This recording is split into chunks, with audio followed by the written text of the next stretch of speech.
Halo semuanya, jujur aja, kalau kalian buka aplikasi portofolio investasi hari ini dan isinya merah semua, tenang, kalian sama sekali nggak sendirian. Kepanikan emang lagi melanda pasar modal kita, ibarat lampu jalanan yang tiba-tiba mati total.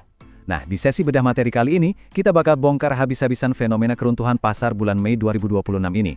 Kita akan dekonstruksi semuanya, mulai dari kekacauan makro di tingkat global, sampai ke strategi mikro yang bisa langsung kalian pakai. Pertanyaan terbesarnya sekarang yang pasti lagi muter-muter di kepala kalian, ini tuh cuma koreksi sementara doang, atau jangan-jangan gerbang awal menuju krisis ekonomi yang jauh lebih parah? Tarik napas panjang dulu. Lewat analisis ini, kita bakal ubah semua kepanikan dan kebingungan kalian jadi peta jalan yang sangat jelas. Oke, kita bedah pelan-pelan ya. Pertama, soal badai ganda ekonomi Indonesia. Kedua, efek domino geopolitik global. Ketiga, tekanan institusi. Keempat, jebakan psikologis para pemula. Dan kelima, strategi bertahan yang krusial banget. Masuk ke bagian pertama, badai ganda ekonomi Indonesia, rupiah dan IHSG yang lagi terjun bebas. Kita mulai dari angka yang sukses bikin semua orang jantungan, 12 Mei 2026. Rupiah kita resmi nyentuh rekor terendah sepanjang masa, nembus 17.535 per dolar AS. Ini jelas bukan fluktuasi receh harian, ini depresiasi gila-gilaan, karena angkanya merosot lebih dari 4,82% cuman dari awal tahun aja. Kalau kita perhatiin lebih detail, rupiah di pasar spot benar-benar lagi ada di titik nadir. Kenapa ini bahaya banget? Gini, buat perusahaan-perusahaan lokal yang punya utang dalam dolar, ini ibarat mimpi buruk, karena beban cicilan mereka membengkak. Belum lagi ancaman imported inflation, di mana barang-barang modal dari luar negeri yang kita butuhin buat manufaktur, harganya jadi selangit. Dan nggak kaget kan kalau imbas krisis nilai tukar ini langsung ngehantem bursa saham kita tanpa ampun. IHSG longsor ke level 6.858. Bayangin, indeks kita rontok nyaris 21% kali year to date. Pasar Indonesia tuh sekarang lagi ada di fase yang super intens, di mana semua orang lagi sibuk hitung ulang resiko investasi mereka. Lanjut ke bagian kedua, efek domino geopolitik global. Urusan konflik, minyak, dan suku bunga. Coba kita zoom out sebentar. Badai ini kan nggak mungkin muncul tiba-tiba. Ada efek domino dari ketegangan dunia yang ujung-ujungnya merambat ke pasar kita. Lihat aja urutannya. Mulai dari manuver militer di Venezuela bulan Januari, terus memanasnya ketegangan antara AS dan Iran di bulan Februari, dan boom, puncaknya intervensi di Selat Hormuz bulan Mei kemarin. Rantai pasok global langsung berantakan. Efek paling kerasa dari rusuhnya jalur perdagangan di Timur Tengah tadi. Harga minyak mentah Brent langsung terbang di atas $100 AS per barel. Buat negara kayak Indonesia, harga minyak setinggi ini tuh alarm bahaya, karena APBN kita bisa jebol gara-gara beban subsidi energi yang bengkak parah. Karena situasi makin kaos, wajar kalau investor global pada kabur bawa duit mereka ke aset yang lebih aman kayak emas. Di sisi lain, The Fed di Amerika juga nahan suku bunganya tetap tinggi. Terus imbasnya ke kita? Bank Indonesia diproyeksi kuat harus naikin BI rate ke level 5% di semester ini. Bukan apa-apa, ini tuh cara darurat buat ngerem arus modal asing yang udah keluar gila-gilaan dari Indonesia.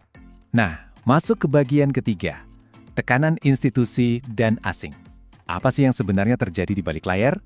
Pertama, kepanikan gara-gara outlook negatif dari Moody's. Biar gampang, kita analogikan kayak rapot sekolah aja ya.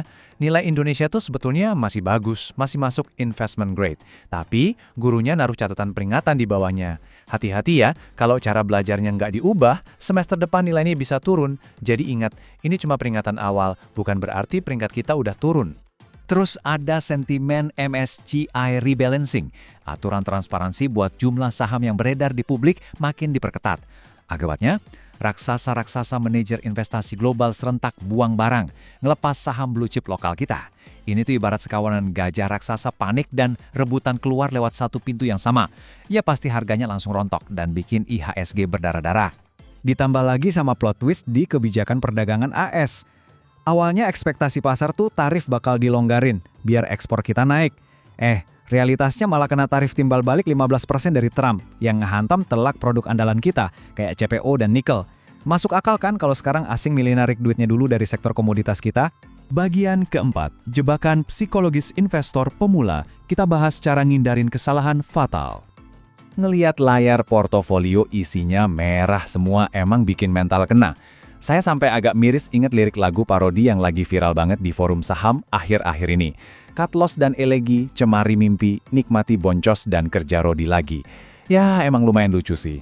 Tapi di balik candaan itu, lirik ini benar-benar nangkap rasa frustrasi dan kepanikan para investor retail yang lagi pusing dikejar margin call. Biar kalian nggak berujung nyanyi lagu sedih tadi, hindari 3 jebakan ini at all cost. 1. Panic selling.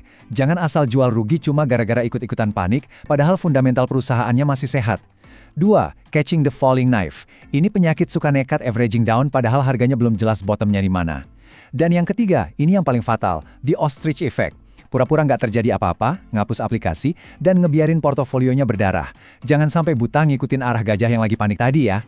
Bagian kelima, 3 strategi bertahan investor. Saatnya kita ambil kendali lagi. Jadi dari semua kaos ini, solusinya apa?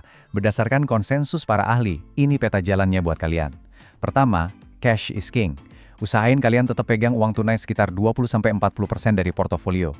Jadi pas harganya udah ngebentuk bottom, kalian punya amunisi buat serok diskon. Kedua, rotasi sektor. Mulai lirik sektor-sektor non-cyclical kayak barang konsumsi atau bank-bank raksasa yang basis permintaan domestiknya kuat. Dan ketiga, valuasi. Beli saham tuh bukan karena harganya lagi jatuh, tapi karena valuasinya emang masuk akal. Di saat kayak gini, kesabaran benar-benar jadi skill paling mahal. Kalau nggak percaya, coba lihat pergerakan smart money alias uang pintarnya institusi besar. Di tengah kepanikan massal kemarin, Presiden Komisaris Astra International malah nyerok 178.000 lembar saham perusahaannya sendiri di harga 5.925. Ini tuh ngasih sinyal kuat ke kita kalau peluang emas itu pasti selalu ada. Investor cerdas justru berani beli diskon pas semua orang lagi ketakutan. Nah, akhirnya kita sampai di kesimpulan dari bedah materi kita hari ini. Di saat raksasa-raksasa ekonomi global lagi sibuk ngatur ulang pion di papan catur mereka, keputusan sekarang ada di tangan kalian. Apakah kalian mau investasi cuma sekedar buat bisa survive ngelewatin crash ini? Ataukah kalian justru mau manfaatin momen ini buat pasang kuda-kuda dan siap melompat tinggi pas pasar akhirnya rebound nanti? Keputusannya ada di kalian. Tetap rasional, tetap objektif, dan sampai jumpa di analisis seru kita selanjutnya.